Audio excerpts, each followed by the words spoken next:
What if I told you that the story of the Garden of Eden, as you've heard it, isn't the full truth?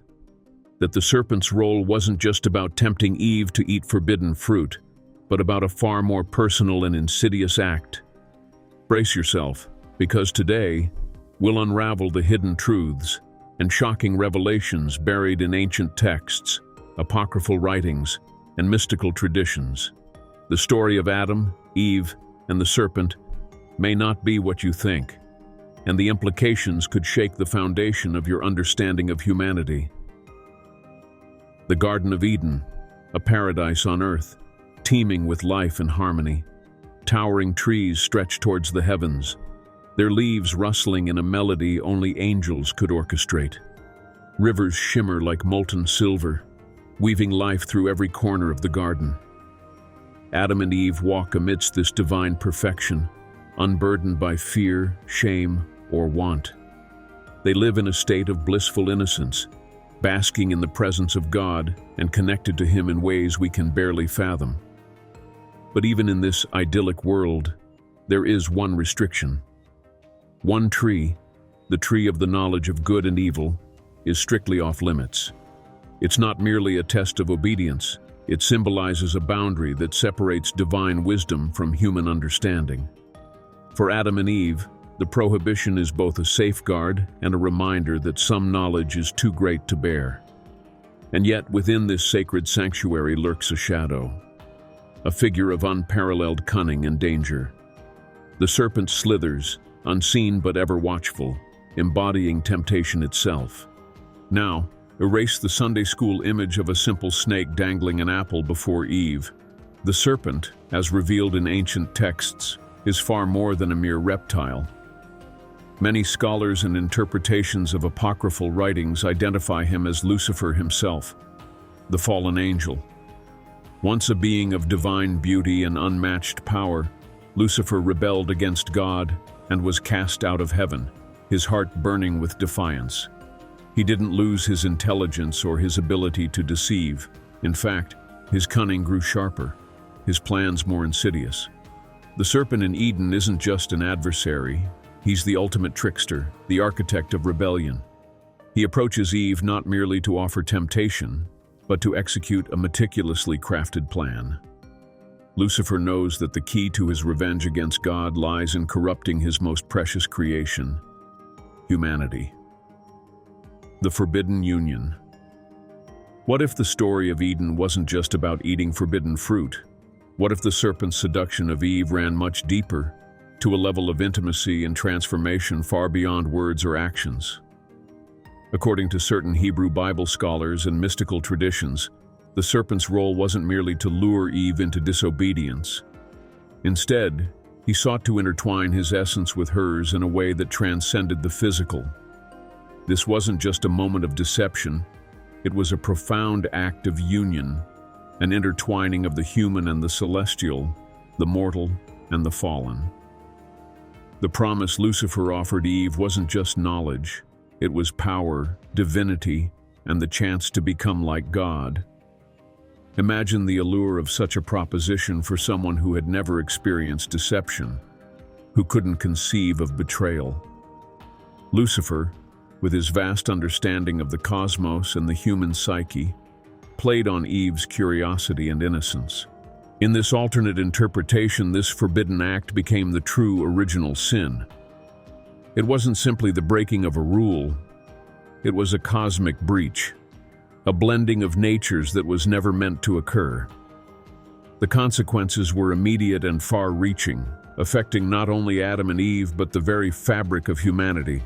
Ancient apocryphal texts and mystical interpretations, including certain Kabbalistic writings, hint that Cain, Eve's firstborn, wasn't the child of Adam, but the offspring of this forbidden union.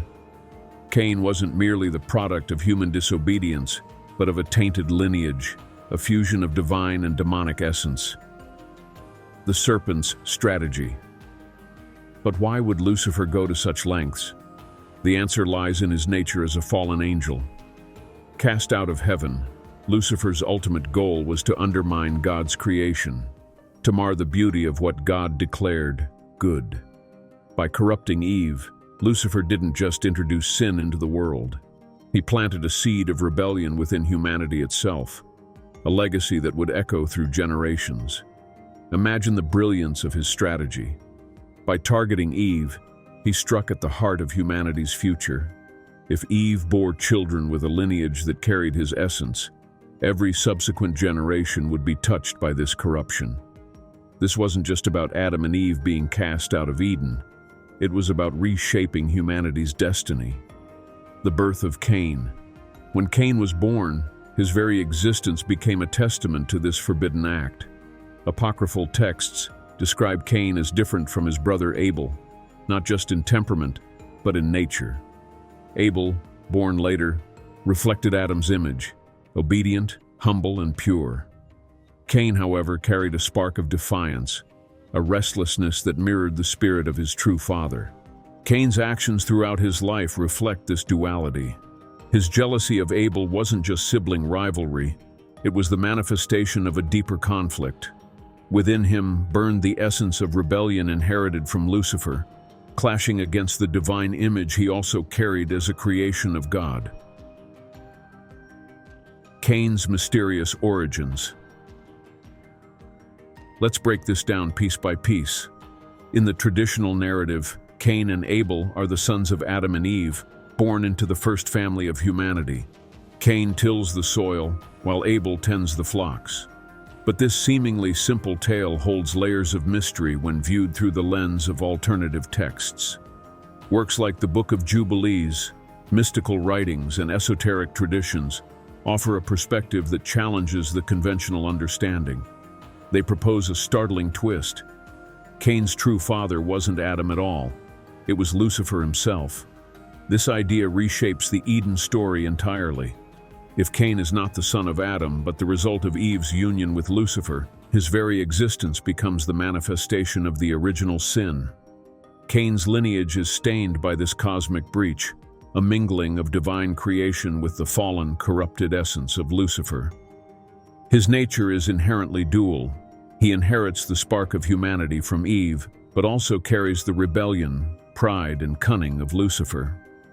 This dual heritage explains why Cain's actions throughout his life seem so extreme, so beyond human comprehension. The murder of his brother Abel isn't merely a crime of jealousy or impulsive rage. It's the inevitable outcome of a deeper struggle within Cain, a conflict between the light of his human side and the darkness inherited from Lucifer. Dual paternity, the twins of light and darkness. Now here's where things get even more intriguing.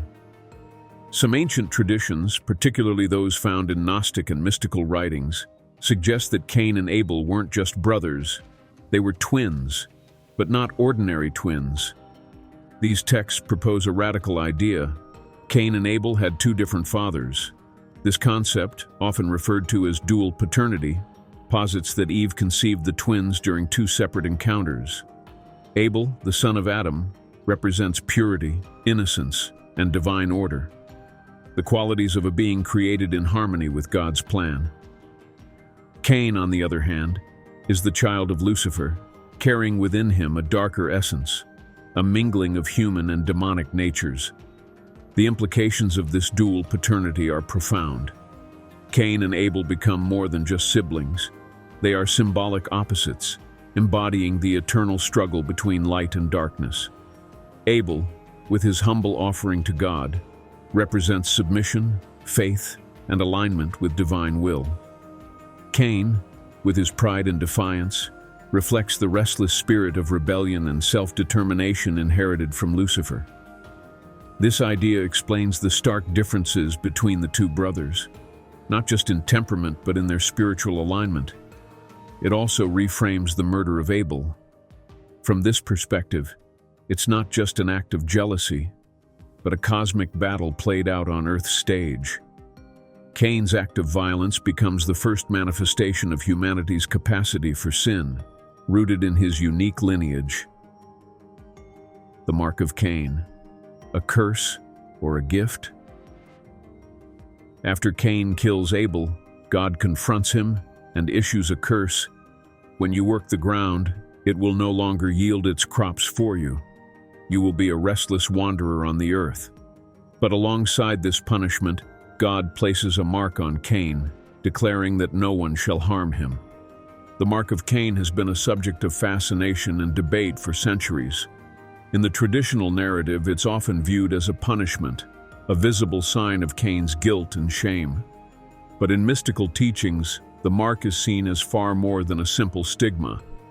It becomes a symbol of Cain's unique heritage, a reflection of his dual nature as the son of both Eve and Lucifer. Some interpretations suggest that the mark wasn't a physical symbol, but a metaphysical one, imbuing Cain with qualities that set him apart from other humans. This mark, they argue, granted Cain extraordinary knowledge and abilities, gifts inherited from his father Lucifer, who, as a fallen angel, possessed unparalleled intelligence and insight. But these gifts came with a heavy price. The knowledge and power Cain carried isolated him from humanity. He became an eternal wanderer, unable to find peace or belonging. The mark served as a constant reminder of his heritage, his crime, and his inner turmoil. In certain occult traditions, the mark of Cain is reinterpreted as a badge of defiance. Rather than viewing Cain as a cursed outcast, these teachings see him as a tragic hero, a figure who dared to challenge divine authority and carve his own path. The mark becomes a symbol of his strength, resilience, and refusal to submit. Cain as the archetype of rebellion. Viewed through this lens, Cain isn't just a historical or mythological figure, he's an archetype. His story represents the human condition, the struggle between our higher aspirations and our darker impulses. Cain's actions, marked by pride, jealousy, and defiance, mirror the conflicts that play out within each of us. His dual lineage, as the son of Eve and Lucifer, symbolizes the tension between the divine and the demonic within humanity. This tension drives us to create and destroy, to love and hate, to seek both connection and independence. Cain's story reminds us that the battle between light and darkness isn't just a cosmic conflict. It's a personal one, fought within the heart of every human being. The mark of Cain, whether seen as a curse or a gift, encapsulates this duality. It's a reminder of our potential for greatness and our capacity for destruction. It's a symbol of the burden we carry as beings, caught between the divine and the fallen. The Gnostic perspective, a liberator, not a villain. Let's dive into Gnosticism, a belief system that often reinterprets biblical stories. Gnostic texts like the Apocryphon of John and the Hypostasis of the Archons paint the serpent in Eden as a liberator, not a deceiver. In their view, the serpent represents a higher power trying to free humanity from the control of a flawed, lesser god called the demiurge. Eve's encounter with the serpent, according to Gnostic teachings, wasn't disobedience, it was enlightenment. Through this union, Eve gained knowledge and power that the demiurge had sought to withhold. Cain, born from this enlightened act, is seen as a figure of great potential, a misunderstood being caught in the eternal struggle between light and darkness. The cosmic struggle, Cain's descendants. The story doesn't end with Cain. His descendants, marked by his lineage, carry the duality of their origins. They are figures of rebellion and spiritual conflict, embodying the tension between divine order and chaotic freedom. In some mystical traditions, Cain's descendants are portrayed as the architects of civilization, bringing innovation and progress, but also strife and destruction. This duality reflects their heritage, a mix of divine and demonic, human and supernatural. Why this matters today. So why should we care about these ancient interpretations? Because they challenge us to look deeper into the stories we think we know. They invite us to question the nature of good and evil, the origins of humanity, and the forces that shape our lives. Cain's story is more than a tale of sin and punishment. It's a lens through which we can explore the complexities of human nature, the struggle between light and darkness, and the legacy of choices that ripple through generations. What do you think about this alternate perspective on the Garden of Eden? Does it change how you view the story of Cain and Abel? Let us know your thoughts in the comments below. We'd love to hear your take on this fascinating theory. And before you go, don't forget to hit that subscribe button and turn on notifications. We'll continue diving into the hidden secrets and controversial truths of history, faith, and mythology. You won't want to miss what's coming next. Until then, remember, the stories we tell shape the world we live in. So let's keep exploring, questioning, and uncovering the truth together.